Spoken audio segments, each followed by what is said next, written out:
4. Bagian menghadapi orang-orang yang benci dan iri terhadap Anda. Menghadapi orang-orang yang benci dan iri terhadap Anda membantu orang lain, mengatasi rasa iri, memahami asal-usul rasa iri dan benci, memisahkan rasa iri dan kritik. Seseorang yang merasa inferior atau sedang disalahkan, cenderung mengekspresikan perasaan ini dalam bentuk iri hati dan kebencian. Perasaan ini dapat menimbulkan situasi-situasi tidak mengenakan, dan membuat Anda tidak nyaman menghadapi kesuksesan Anda sendiri. Anda dapat membangun hubungan positif dengan orang lain, dengan menghadapi langsung orang-orang yang benci dan iri terhadap Anda, serta menggunakan berbagai strategi untuk membantu mereka melawan perasaan-perasaan tersebut. Bagian 1.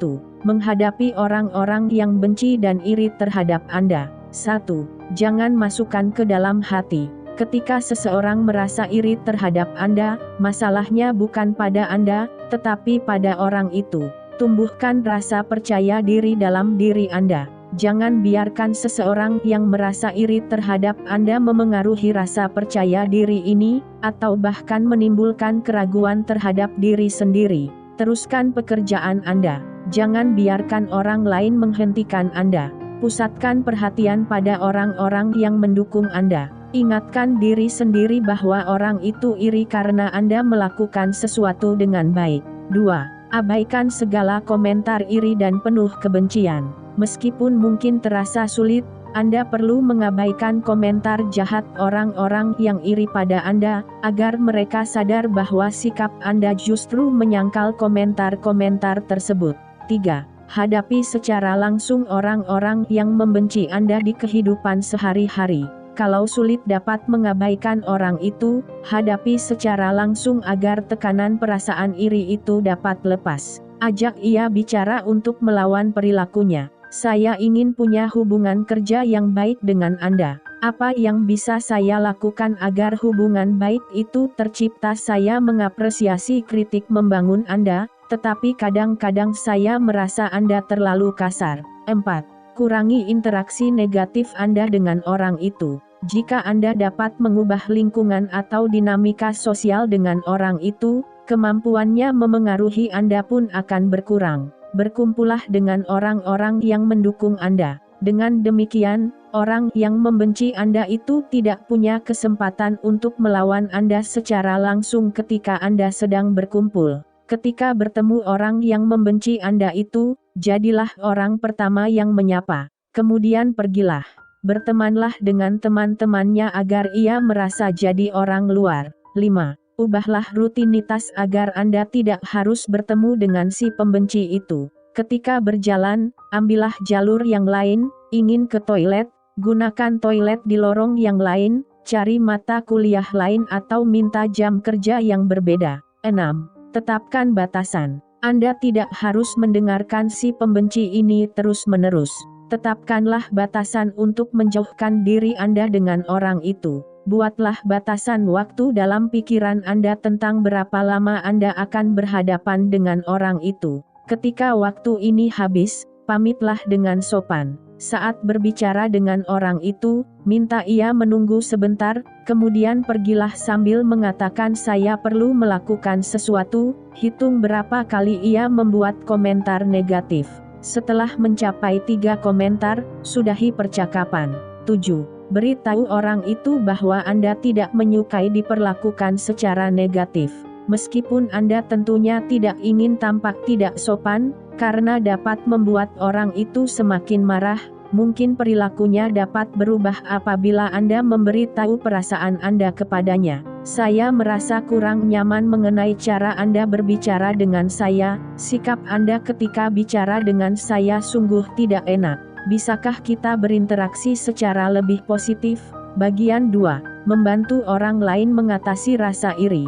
1. Jadilah orang yang lebih dewasa daripada orang-orang yang membenci dan iri terhadap Anda. Senegatif apapun interaksi mereka kepada Anda, tetap jaga interaksi positif dari Anda kepada mereka. Contohkan kepada mereka cara yang lebih baik untuk menghadapi berbagai situasi. Beri pujian pada sifat positif orang itu. Lakukan interaksi yang baik dengan orang itu. Tawarkan bantuan untuk orang itu agar dapat meningkatkan kemampuannya mengatasi rasa iri. 2. Berbicaralah dengan orang itu mengenai kesulitan pribadi Anda sendiri. Ada orang-orang yang merasa bahwa di dunia ini hanya merekalah yang mendapati pengalaman negatif. Dengan menyampaikan kesulitan-kesulitan pribadi Anda sendiri, orang itu mungkin akan menyadari bahwa ia tidak sendirian dan hal ini mungkin akan meningkatkan hubungan Anda dengannya.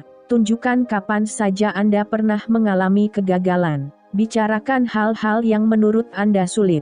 Minta orang yang iri itu membantu Anda melakukan sesuatu agar rasa percaya dirinya meningkat. 3. Bantulah orang itu meningkatkan kualitas dirinya. Rasa iri mungkin hadir dari rasa inferior. Anda mungkin dapat meningkatkan hubungan dengan orang itu, dengan cara menawarkan mengajarkan keterampilan serta kemampuan yang membuatnya iri. Tentunya, Anda harus bersikap suportif agar orang itu tidak merasa bahwa Anda sedang menghinanya, dan memberikan implikasi bahwa Anda adalah orang yang lebih baik. 4. Berikan opsi alternatif. Kalau seseorang merasa iri akan kemampuan yang Anda punya atau kelakuan Anda, tunjukkanlah opsi-opsi alternatif yang dapat ia lakukan. Tentunya Anda tidak bisa menyenangkan semua orang dengan memenuhi semua keinginan mereka. Anda harus kreatif, ciptakanlah berbagai opsi alternatif yang dapat diberikan kepada orang-orang yang merasa iri terhadap Anda. Berikanlah beberapa kemungkinan agar mereka dapat memilih.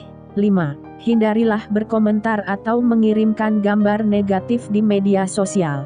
Tentu, Anda tidak perlu berhenti menggunakan media sosial, tetapi sebaiknya pikirkanlah apa pendapat orang lain nantinya mengenai Anda sebelum mengirim sesuatu, agar orang lain tidak merasa tersinggung dan menciptakan kebencian. Bagian 3. Memahami asal-usul rasa iri dan benci. 1. Kenalilah apa itu rasa iri. Rasa iri adalah perasaan yang timbul ketika Anda merasa bahwa orang lain memiliki sesuatu yang seharusnya menjadi milik Anda. Orang-orang yang merasa iri cenderung menyalahkan orang lain di sekitar mereka, dan bukan menyadari perasaan yang membuat mereka merasa sakit.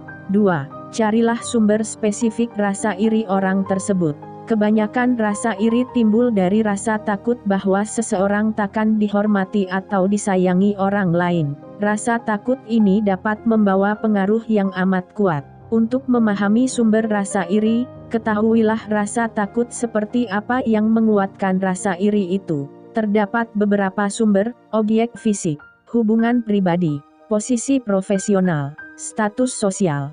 3. Tanyakan secara langsung apa yang mengganggu orang itu. Secara sopan, dekatilah orang yang sedang merasa iri atau membenci kesuksesan Anda, kemudian tanyakanlah apa yang membuatnya merasa iri atau membenci. Bersikaplah yang sopan agar Anda tidak menambahkan alasan orang itu marah.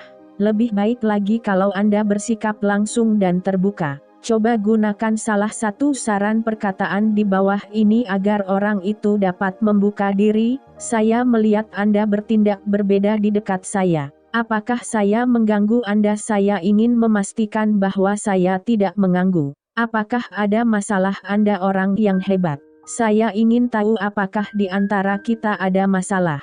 Bagian 4. Memisahkan rasa iri dan kritik. 1. Pertimbangkan posisi orang yang merasa iri. Pikirkanlah siapa yang memberikan komentar yang menurut Anda penuh kebencian atau rasa iri. Kalau orang itu adalah bos atau pelatih Anda, kemungkinan besar mereka sebenarnya hendak meningkatkan kemampuan Anda, bukan menjegal. 2. Perhatikan interaksi orang itu dengan orang lain. Ada orang yang memang secara medis berkecenderungan untuk merasa iri terhadap orang lain. Individu-individu seperti ini memang selalu mengekspresikan rasa iri, dan mungkin tidak bermaksud mengatakan apa yang mereka katakan. 3. Bersikaplah terbuka terhadap kritik. Walau merasa bahwa ia bersikap amat buruk atau kasar, Anda tetap dapat menerima ocehannya sebagai kritik yang membangun.